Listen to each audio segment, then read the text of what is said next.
So it's a pleasure to share the panel with such distinguished guests. And today, as an African-American male, I feel that it's my responsibility to use this platform to maybe draw attention to some of the social dilemmas with long-term economic consequences that affect African males like myself.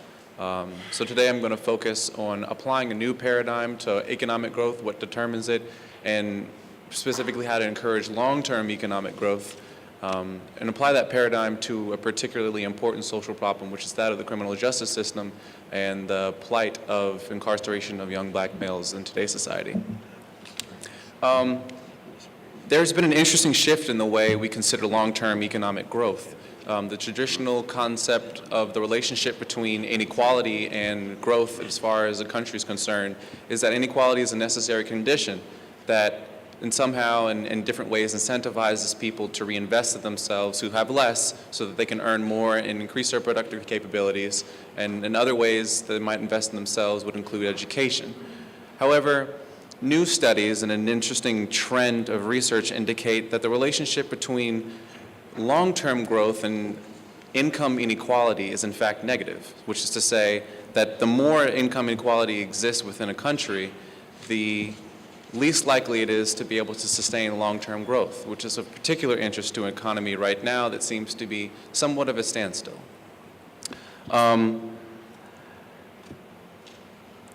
Inequality is typically, income inequality can be a proxy for lots of different types of inequality. And research has indicated that it's not necessarily, in this case, all inequality is bad, but particularly inequality to have opportunities of basically inequality to equal access. That is really the largest problem that long-term economics, long-term macro scale growth has a large issue with. This new paradigm would require not so much a larger government, but more targeted subsidies and more active labor markets that promote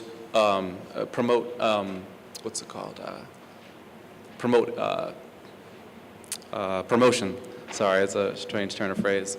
So now I'd like to apply this paradigm shift to, like I mentioned, incarceration. So if you would imagine for a second what type of situation an African-American male might face. The current prison system is one in which 2.3 million people are currently incarcerated, 40% more than international competitors. 13% of the general population is African American, but over 50% of jails, both federal and state level, are consisted of African Americans. The incarceration rate of the African American male is about 8 times that of a white male, and African American in conjunction with Latino males compose 70% of our state and federal penitentiaries. If you track the cohort of black males that were born between 1965 and 1969, of those that dropped out of high school, over 60% of them have been in the federal penitentiary with at least one felony conviction, which is absolutely staggering. In Chicago, over 55% of African American males have a record consisting of at least one felony charge. You would think that all of the African American males that are in penitentiaries might deserve to be there. Maybe some of them commit particularly atrocious crimes that you would consider warrant some time in a correctional facility. But that's not necessarily the case either. Most African American males are in jail for drug-related charges that are nonviolent. 4 out of 5 drug arrests come out of possession, but 80% are responsible for the increase in populations, which is to say more people as of 2002 have been arrested for drug-related charges, but none of them have really been trafficking or been related to drugs in a violent way. It's just that they might have had it on their person or they might have been in the area. And that's a situation that more than just African American males might find themselves in, but it seems to be affecting them significantly for a longer term in disproportionate ways that might have more effects on them than just immediate. Consider the average African American male who does find themselves in this situation. Once they re-enter into society, what are their goals? What are their options? As far as marriage is concerned, It's going to be difficult because they're not going to have access to welfare. They're not going to have access to housing. They're not going to have access to a lot of the other subsistence programs that are available for people who really don't have access to the funds to pay for what it takes to live. And when you come out of jail, many times there are going to be large fees that you're going to be responsible for, that you might have to pay for as a result of things that were really out of your control. For example, some people have to pay fees that are a result of them being held in a detention center for a period of time. If you are in jail for drug-related charges, most African American males are, then you're going to have to pay for the drug tests that are going to be administered to you on a random basis. So it's very difficult for you to actually meet the goals that are expected of you in a reasonable way without incentivizing you in a way to return to a life that put you in there in the first place in a more serious way. So that's a significant problem that people may overlook, but do have long-term economic effects for families, particularly African American and Latino families. And so what you might have here are, on a more sociological side, are broken families, families that don't have strong African American role models. And children who are born in single families, or children who are born specifically with a parent that's been in a detention facility, are over 7 times more likely to go to a detention facility themselves. If you look at the years between 1985 and 1991, the number of white drug offenders went up 110% as a result of an increased crackdown on hard crime, as it's likened in common news articles. But the average, and then also the average time of their sentences went up 17%. Now, if you compare that with the average time of black drug offenders, the number of arrests went up 465%, and the length of their penalties and the length of their sentences increased by 62%. The average sentence of a black male who commits a drug offense is about 58.7 months, which is only comparable with the length of a sentence of a white male who commits a violent crime, which is 61.7 months. In any given week in the United States, another prison is open each week. It costs, on average, $20,000 to care for a prisoner. It's time to start looking, particularly in mind with our fiscal crisis and our budget constraints on state and federal levels, different ways to use the $20,000 that puts African Americans in jail for extensive periods and has long-term negative effects not just on them, but the economic growth of their community and families, and start incentivizing them to grow.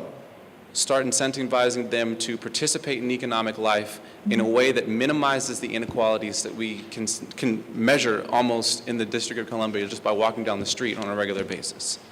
As far as the policies that we might adopt with this new mindset of looking to minimize inequality as a foundation for long-term growth, we could consider things like drug courts, where individuals are basically sentenced to recovery programs and mediation programs, which have shown to be more positively correlated with actual rehabilitation than correctional facility visits.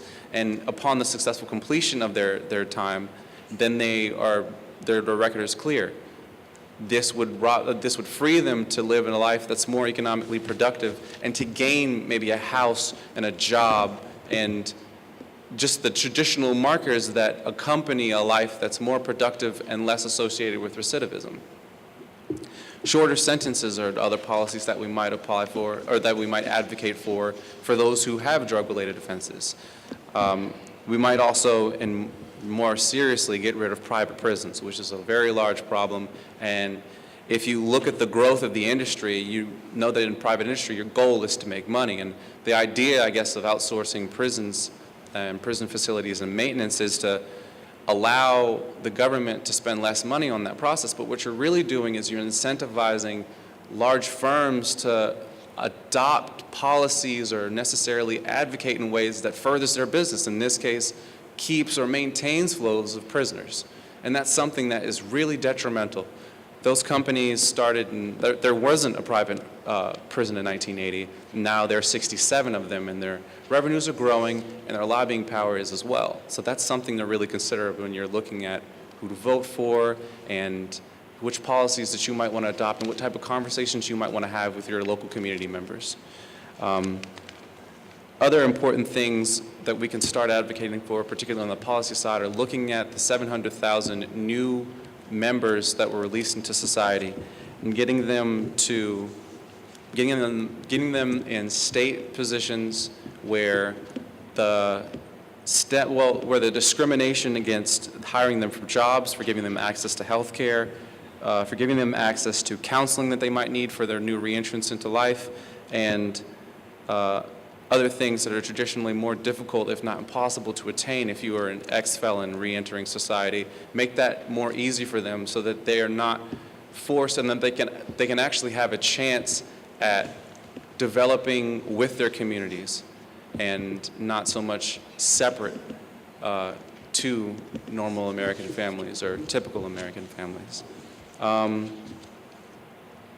What's not necessarily unique about my address here is that these policies have been around for a while. The suggestions that I'm proposing, they're not unique. What's unique about this approach is the idea that inequality might actually not benefit us economically in the short run and the long run is really what's novel.